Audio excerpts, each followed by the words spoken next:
So my name is Sarah Valentin. I'm one of the co-founders of the Sustainable Studio.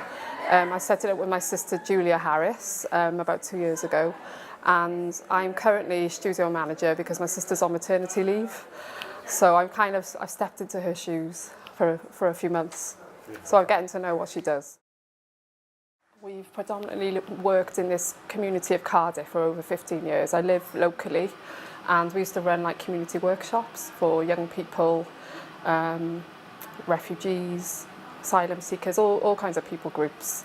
So we were struggling with space. We had a very small space. It was probably the size of an office, and we used to operate out of that space, and we used to rent spaces all the time. So we just started looking for a space, but didn't expect to find a big warehouse. And we just kind of went for it really, and did floor by floor. So it's been a bit of a journey for us. Connecting with so many different creative practices, you know, people, freelancers, artists. We've got a wide range of makers. So we've got textiles, fashion, ceramics, illustrators, animators, artists, jewellery makers. So it's a really kind of diverse collective of people. And that's what excites us, all the collaborations that happen and all the kind of, you know, opportunities that people have been given. It's been exciting for us. Finance, a massive one.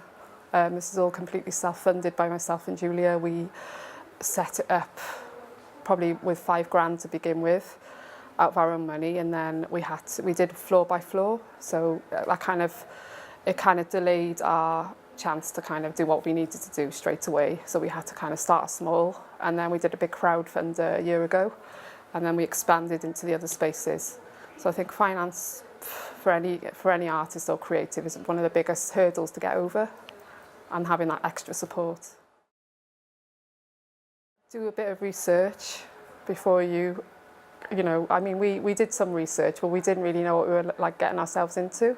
So we've learnt loads, and we know from the mistakes we've made not to do those things again. So it is good, you know, to do that, but I think do a bit of research so that you know you kind of talk to others, you know, that have done similar projects. We did that, but we are quite risk takers, but I think taking risks is quite good as well. So if you're a risk taker, do some research too at the same time. Yeah. It's obviously people-led. You know, a lot of the stuff we do here, predominantly, you know, we're all making decisions together. So being able to collaborate is a good thing if you're an artist or creative. Being open to do that, I think, to the other people.